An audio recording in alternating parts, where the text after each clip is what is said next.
मंजिलें बड़ी जिद्दी होती हैं, हासिल कहाँ नसीब से होती हैं, मगर वहाँ तूफान भी हार जाते हैं जहाँ कश्तियाँ जिद पर होती हैं। भरोसा ईश्वर पर है तो जो लिखा है तकदीर में वही पाओगे, मगर भरोसा अगर खुद पर है तो ईश्वर वही लिखेगा जो आप चाहोगे। दोस्तों, इस दुनिया में कुछ भी पाना है तो आपको जिद्दी बनना पड़ेगा। ऐसे ही एक जिद्दी लड़के की कहानी है जिसका नाम विराट था। वो पिछले 3-4 सालों से अपने शहर में होने वाली मैराथन में हिस्सा लेता था, लेकिन कभी भी उसने अपनी रेस पूरी नहीं की थी। लेकिन इस बार वह बहुत उत्साहित था क्योंकि पिछले 3-4 महीनों से वह रोज सुबह उठकर दौड़ने की प्रैक्टिस कर रहा था और उसे अपने आप पर पूरा भरोसा था कि वह इस साल की मैराथन रेस जरूर पूरी कर लेगा। देखते ही देखते मैराथन का वो दिन भी आ गया और सभी लोग एक जगह इकट्ठे हुए और जैसे ही रेस शुरू हुई, बाकी लड़कों की तरह विराट ने भी दौड़ना शुरू किया। वह जोश और हिम्मत से भरा हुआ था और बड़े अच्छे ढंग से दौड़ रहा था, लेकिन आधी रेस पूरी करने के बाद विराट बिल्कुल थक सा गया था और उसके मन में आया कि बस अब वहीं बैठ जाए। वो ऐसा सोच ही रहा था कि तभी उसने खुद को कहा, रुको मत विराट, आगे बढ़ते रहो। अगर तुम दौड़ नहीं सकते तो कम से कम जॉगिंग तो करते हुए आगे बढ़ सकते हो, तो बस आगे बढ़ो।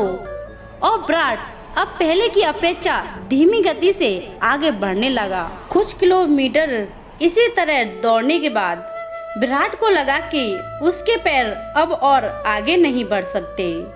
वह लड़खड़ाने लगा। विराट के अंदर विचार आया, अब बस और नहीं बढ़ सकता। लेकिन एक बार फिर विराट ने खुद को समझाया, रुको मत विराट, आगे तुम जॉगिंग नहीं कर सकते हो तो क्या कम से कम तुम चल नहीं सकते हो, तो बस चलते रहो विराट। अब जॉगिंग करने की बजाय धीरे धीरे लक्ष्य की ओर आगे बढ़ने लगा। कई सारे लड़के विराट से आगे निकल चुके थे और जो विराट से पीछे थे वे भी अब आसानी से उसे पार कर रहे थे। विराट उन्हें आगे जाने देने के अलावा कुछ नहीं कर सकता था। चलते चलते विराट को फिनिशिंग पॉइंट दिखने लगा, लेकिन तभी वह अचानक से लड़खड़ाकर गिर पड़ा। उसके दाएं पैर की नसें खिंच गई थीं। जमीन पर पड़े पड़े विराट के मन में ख्याल आया कि अब मैं आगे नहीं बढ़ सकता। लेकिन अचानक से अगले पल ही वो जोर से चिल्लाया और बोला, आज चाहे कुछ भी हो जाए मैं ये रेस पूरी करके रहूँगा। ये मेरी जिद है। माना मैं चल नहीं सकता, लेकिन लड़खड़ाते हुए ही सही, लेकिन इस रेस को पूरी तो कर सकता हूँ। विराट ने साहस दिखाया और एक बार फिर से दर्द सहते हुए आगे बढ़ने लगा और इस बार वो तब तक बढ़ता रहा जब तक उसने फिनिशिंग पॉइंट पार नहीं कर ली और फिनिशिंग लाइन पार करते ही वह जमीन पर लेट गया और उसके आंखों से आंसू निकलने लगे। विराट ने रेस पूरी कर ली थी। उसके चेहरे पर इतनी खुशी और मन में इतनी संतुष्टि कभी नहीं आई थी। आज विराट ने अपने चलते रहने की जिद के कारण न सिर्फ एक रेस पूरी की थी, बल्कि जिंदगी की बाकी रेसों के लिए भी खुद को तैयार कर लिया था।